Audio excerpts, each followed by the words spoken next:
Hello, everyone. Thank you for attending another podcast. My name is Siwin Yi from the Yi Real Estate Network, and my special guest once again is Mr. Richard Advani from Supreme Lending.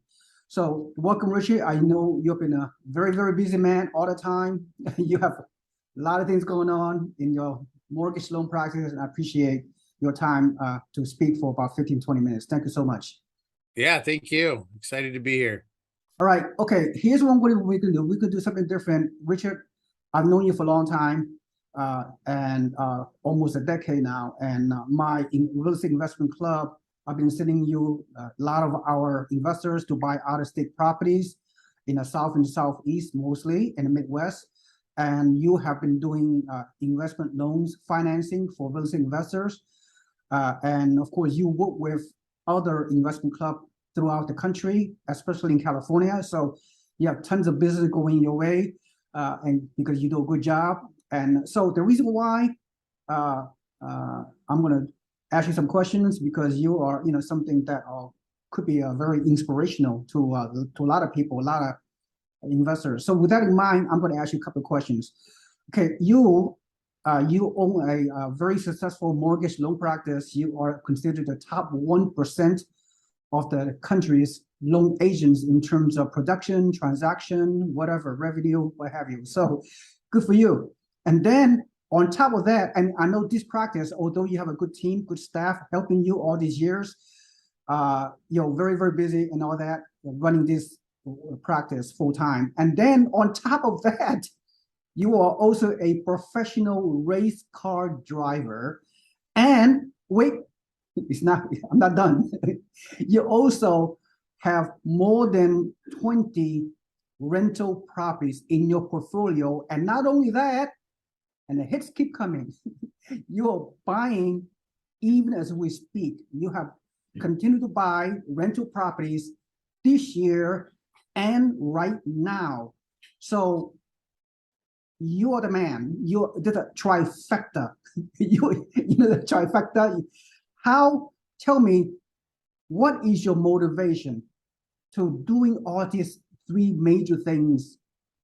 So tell the audience, I know your background and everything else, just tell the audience, what is your inner drive? What is your motivation to do all these things and do it well? So that's a tough one. I know, as I was telling you right before the call, it's 9:30 now. I was up till 3:30 or 4 working.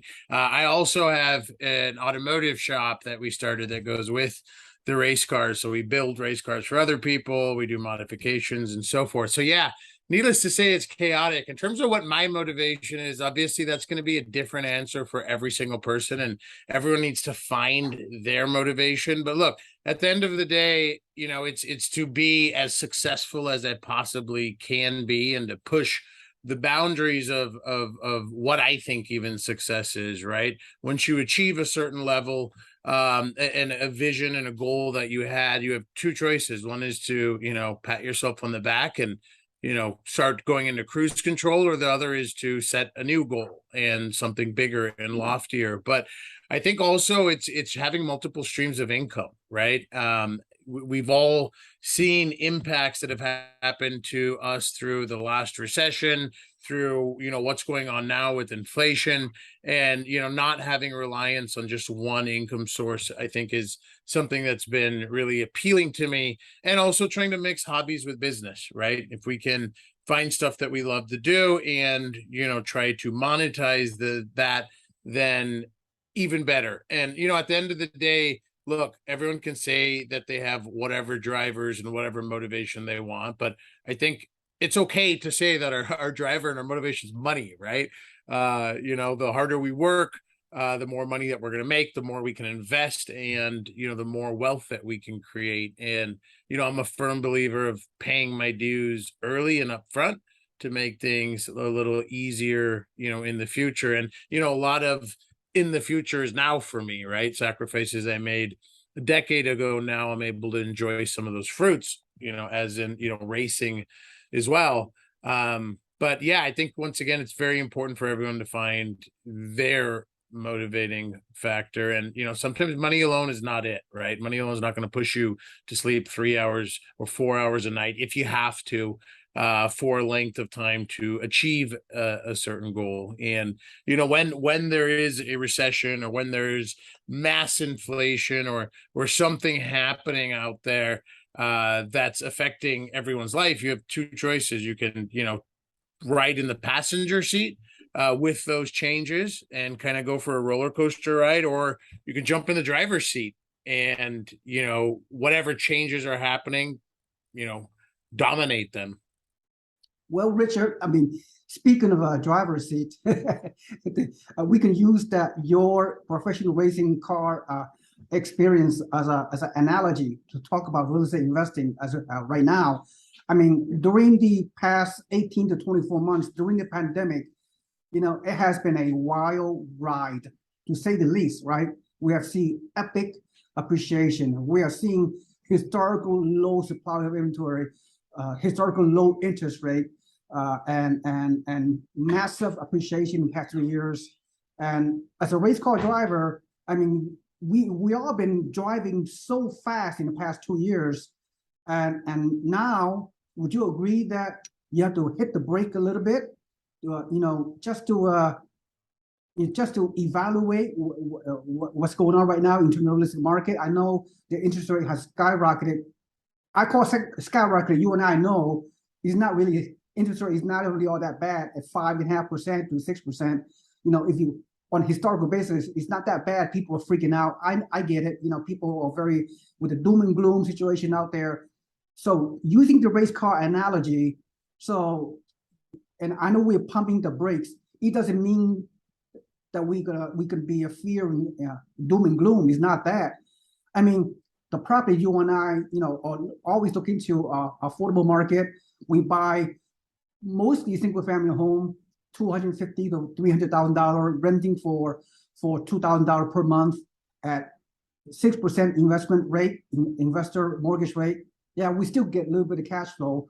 Nothing wrong with that, because you and I know we're buying for the long term. So using the race car analogy, pumping the brakes, reevaluate how fast should we go in terms of on driver's seat in order to for us to sustain and achieve real success in the future. So, I mean, that's interesting question to answer. And the type of racing I do is, I drift, and sometimes to slow down, you step on the accelerator even more, because it makes the wheels spin faster. And because they're spinning faster, there's less traction, and you actually slow down. So, I mean, what I'd say to that is, a lot of people pumped the brakes starting the last recession and downturn in 2008, and they pumped the brakes too long, and the big opportunity was in those first couple years during and after the last downturn, and most people were still in the cautious pump the brakes phase of things, and they lost out on a lot of opportunity.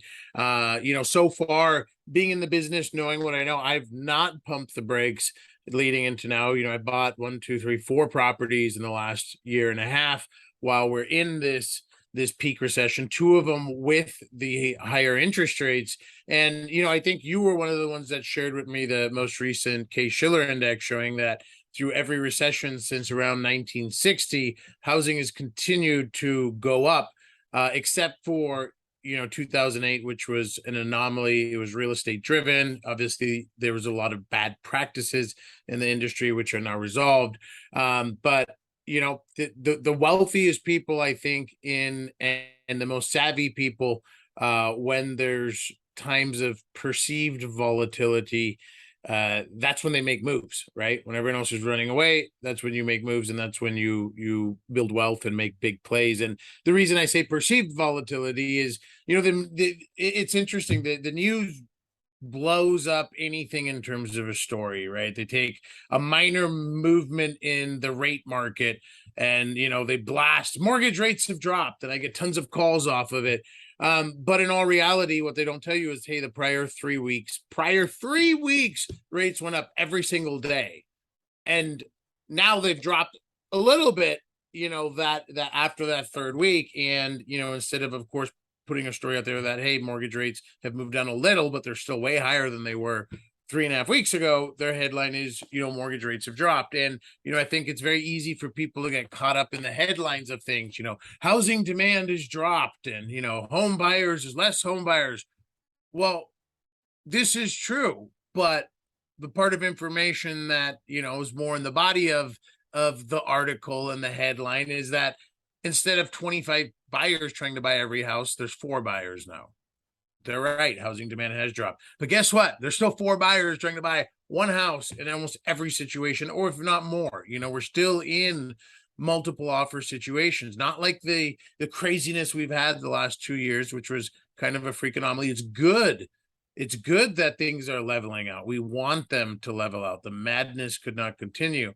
But does that mean, the real estate market is going to turn around and it's going to start moving down? It's going to crash. I'm betting my money against not. Are we going to see a slight movement down and a leveling and 5% drop? Maybe, possibly. But looking again at the Case-Shiller index, if history provides true and correct, real estate is going to remain robust through this recession that we're probably in, and it's going to stay steady and it's going to continue to grow in the long term and in the long run. And, your options are sit on the sidelines and wait for the perfect time to buy, which never exists, or to, play in the market and make an investment.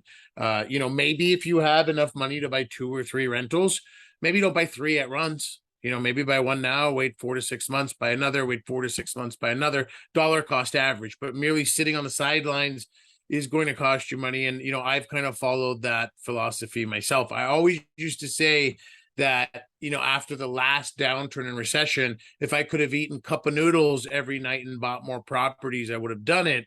And, I think of that every time. I'm like, oh, what do I want to still buy? And that's helped me to continue to push to buy more real estate. And what's crazy is, I bought a couple of properties, including a short-term rental last year, higher value properties when everyone else was panicking. And as we all know, in the last year, property values have gone up 25% in most areas. So, it's been a windfall while everyone else was panicking. I continued to invest. And, that's what obviously I will continue to do. It's important to be cautious and have reserves, but sitting on the sidelines is not being cautious. That's just not playing. Yep, Richard, I agree. Myself, I also this year recently bought 2 properties under contract, that is, and the market value, the appraised value is higher than the price that I locked in at on my new construction, the 2 homes. Anyway, so my action plan for our investors, you and I sort of invest in the right market, right, in the South and Southeast. So let me give an example on the action plan. I try to inspire my investors to do is, so what? The interest rate is higher. You can still cash flow, not as much as before. For example, you buy investor have an opportunity right now to buy a $300,000 property, most likely brand new, at a single family home that rents for $2,200. So they put 25% down payment, a 6% investor interest rate. They'll have a positive monthly cash flow, maybe $100, maybe $200. But however, a year ago at 3.5% investment rate, yeah, the cash flow is probably $400 or maybe higher. So it's okay. We can't go back anymore in the past. So does that mean people should stay on the sideline and do nothing? No, because you and I know that right now there's still under supply of homes. Supply still are much lower than demand. When the interest rate comes up in the next few years, refinance. So here's the action plan is, so what is a lower cash flow? I mean, it's not like investors are going to retire right now. They need the cash flow. No, because you and I understand there are income properties and multi-dimensional asset. It's not all about cash flow. It's about mortgage pay down, rental rate increases, equity appreciation, tax benefit, all those stuff. So the key is, so what is a little bit of cash flow? Go ahead and buy it, buy real estate right now at a slight cash flow, right? And then ride over the storm. And next few years, when the interest rate drop to 5% or 4.5%, whatever, refinance and to have a Well, and better cash think of flow. inflation is the big thing you missed out of there as well. They're all good points, but if you in the last 2 years, year and a half, were like, you know what, I'm not going to invest for, the 2% ROI cash on cash because I've set up in my mind I want 7%, right? So you did nothing. Guess what? You lost 20% of your money through inflation, because you didn't want to only make 2% of a positive return on the front end. And that's just your cash on cash, right? That's not principal pay down. That's not tax benefits. That's none of that. But because it wasn't hitting this arbitrary percentage in ROI that you put in your head, you did nothing. And now you lost 20% to inflation versus not having a positive. It just blows my mind.